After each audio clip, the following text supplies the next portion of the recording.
What is up, world? How are you guys doing? Thanks for coming and checking out this video. Once again, I'm going out for some astrophotography. It's always kind of hard to do a video doing astrophotography, but I'm going to give it a shot. Hopefully I'll be able to do a little bit better than I did last time. But it's always a little bit difficult and challenging in its own way. So one thing I am going to go do is a place that I know pretty well, and you've seen a lot of videos on it. It's the Superstition Mountains, also known as the Lost Dutchman State Park in Arizona here. And right now, right now it is 10:40, I got about a 45-minute drive. That's going to put me there at about 11:30. And according to photo pills in the app, the Milky Way is going to be rising at about 11:40, 11:45. So that's going to be on the horizon. So I needed to get above the mountain range. So it's going to be a couple degrees up in the sky. So it's going to be a little bit different than coming up at the horizon. So that's going to be the galactic center rising. A little bit of the Milky Way is going to be up before that. So probably about 11:45 midnight, the Milky Way should be coming up over the mountain range. Then the galactic center is going to be coming up a little bit after that. So hopefully I'll have enough time to get there, be able to find a spot. The state park is closed. They close at 10 o'clock. So I'm not going to be able to get in, but I can park on the outside of it and hopefully be able to walk into a spot and get something. I don't know, but I haven't shot the Milky Way yet this year. I've really been craving getting out and doing it. So I'm going to go ahead and give that a shot right now. So let's go.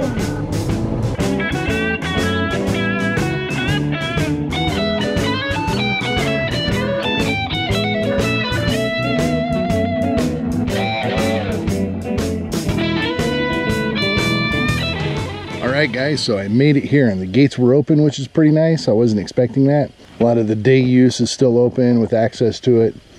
Found a little pull-off, a little parking spot right next to a little hill, so I'll be able to get up and get a little bit of elevation up there and hopefully get a lot of the clutter out of the picture and just make it more of a general scene. But there is a couple cholla cactus right on the top, which might make a good foreground. So I'm going to go ahead and see if I can use one of those and maybe get something out of this. But I'm still early for the Milky Way. Perfect timing. I'm going to be able to get in and get set up and everything by the time the Milky Way breaks the horizon. I get to be able to see it in the core and all that. So that's awesome. But I noticed one thing kind of walking up here. There's odors. There's things that take you to happy places, you know. As soon as I start getting close to this place, there's a certain odor with the creote and cactus and just all the life that this place has. It has a certain odor to it, and it takes me back every single time I come here. I love the smells along with the views. So it's one of the things I really like about this place. It's I don't know. Anyway, I'm gonna go ahead and grab all my gear, walk up this hill, get set up, and see if I can come up with something. All right.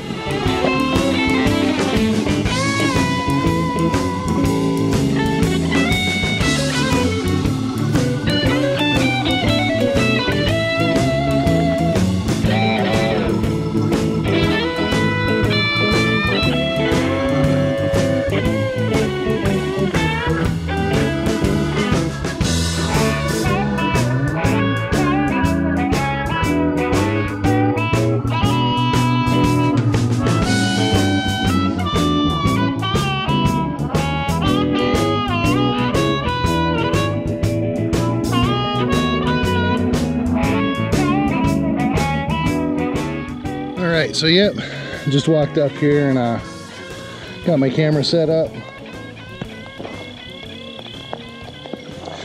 Pretty much ready to go. Flip the power on, and guess what? No card in the camera. So I had to hike back down to my truck, get a card, and I'm back. So a little bit winded. It's not too bad. It's a pretty easy hike, if you even want to call it that, a short walk. And man, the sky is looking amazing. Now there's still going to be a little bit of light pollution coming from Phoenix, quite a bit of light pollution, but I'm going to try to use that to my advantage. There's enough light coming out of Phoenix, even with the shutdown and everything right now. The street lights and stuff like that are going to put kind of a Tuscan glow on the mountain. So I'm going to try to get the city to light paint the mountain, and I might shoot one exposure for that to lighten it up a lot, and then one exposure for the Milky Way. But I'm still about 20 minutes away from it even rising. I am slightly paranoid of giant tarantulas and rattlesnakes because I am in shorts, as you can see, and not really prepared for the whole reptilian thing right now. But keeping my ear out, keeping my eye out, and hopefully no problems with that. We'll see. I lived here 15 years back many years ago, and then I've been here 7 or 8 years now, 7 years I believe, and I've only seen one rattlesnake, so that's pretty good odds. Anyway, I'm gonna go ahead and enjoy this dark sky real quick, wait for the Milky Way to come up, and start getting a shot. All right, this is awesome. Beautiful night, absolutely beautiful. Okay, so I ran back to my truck real quick. I just have a little bit of time to kill, but I sat and tried to come up with a composition. I saw the jumping cactus that was there and just a lot of stuff around it. So it was a matter of moving my tripod back and forth, trying to find something good, trying to find a decent composition that doesn't have all the bushes and stuff like that in it. So basically what I would do is get to where I think I was set up okay and take a test shot. Go a little bit hot on the ISO so you can see everything before processing on the back of the camera, and then adjust your composition accordingly. I probably just took about 25 shots trying to find something that works, moving it around, going up, down, left, right, back, forward, all kinds of different ways to try to eliminate and isolate that cactus and eliminate everything else. So I think I got it. I ran down, I left my camera up there, but there's not many people here, so it should be good. One issue that I am running across is somebody, I don't know who, but decided to park directly in my vision and leave their lights on. High beams, I think. And they're just sitting there. They've been sitting there for like a half an hour and they haven't moved.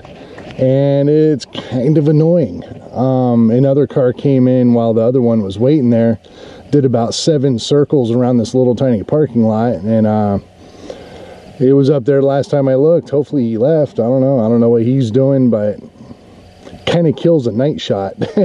So maybe I'll show the raw file or something like that just to show you before I do the edit, but I'm gonna have to clone all that stuff out like crazy, and hopefully it goes okay and it doesn't look too ridiculous. But yeah, I don't want bright white light shining right in my camera on a landscape astrophotography shot. So this light is attracting some serious bugs, so I'm going to take a break from it. I'm just going to wait a little bit. I got to check the time. I don't even know what time it is, but I know the Milky Way is not up yet, but it should be coming up soon. So whenever it comes up and it's about to come up, at least clear the I got an issue with bugs. Hey, leave me alone. So yeah, I'll go ahead and walk back up there, get it back on my camera and get a shot. So I'm gonna check the time, get a drink, chill out for a few minutes, and I'll be back. All right, so I got the Milky Way in the right spot. It is 1 a.m. right now, and it took about an hour and a half for it to clear the mountain range. But I have it basically going from the top of the mountain to the corner of the frame, and that's going to lead down. The Milky Way is actually going to lead to the mountain. The mountain's going to lead to the cactus. So hopefully that composition will work. I don't know. Either way, I mean, it's going to be a pretty cool Milky Way shot. Even if it doesn't lead down to the cactus. The cactus is up in the front. It's a pretty strong foreground. So it's going to dominate for the focus of the picture and the subject of the picture. Even though it really is the Milky Way, and I just kind of added that in. I took a couple shots to focus stack. I've never focus stacked a night shot before, so this is going to be an experiment, and we'll see how it goes. But I focus stacked for the cactus up front, one for the back of the mountain, which I couldn't really get a good focus on for some reason. It's almost impossible to see on live view, and we'll see how that comes out. I may or may not use it. And then I focused on the stars. The stars should be good. I'm shooting at 4.0 f4, so it's not super fast glass, but it's fairly good glass. I'm using the 24-70 L lens, and it's pretty sharp. I'm happy with it. So hopefully those stars should be nice and crisp. And I didn't bring my reading glasses. I seem to do a little bit better when I bring my glasses, but I didn't bring my glasses. But I'm gonna go over the settings here real quick with you, show you what I'm doing. So I'm sitting at ISO 800 f4 like I mentioned at 30 seconds. I did a manual white balance so I don't have to mess with it too much in post, and I set it all the way down to 2900. Everything with the city glow is very Tuscan. So it made it fairly neutral. I'm probably going to have to make a couple more adjustments in Photoshop when I get it loaded up. But at least it got it pretty close. So not completely out of camera, but it's going to be basically out of camera as far as the color goes. But it's been an awesome night tonight. You can't see the Milky Way very clear because I am real close to the city. If you look on a light pollution map, it's like white in the city, then it goes to like red and orange. Basically, I'm kind of in the red to orange. I mean, it's very light polluted here, but it's amazing what cameras can do right now. So yeah, hopefully it's fairly visible. I wanted to get the core sticking off the top of the mountain and then leading out to the corner of the frame with the cactus in the foreground. So I think I got what I was looking for. So hopefully you enjoyed this video. You're going to see the picture right here, and don't forget to hit that subscribe button, hit that like button, that helps as well. And you guys have an awesome night, day, weekend, whatever you're enjoying, enjoy it. Talk to you later. See ya.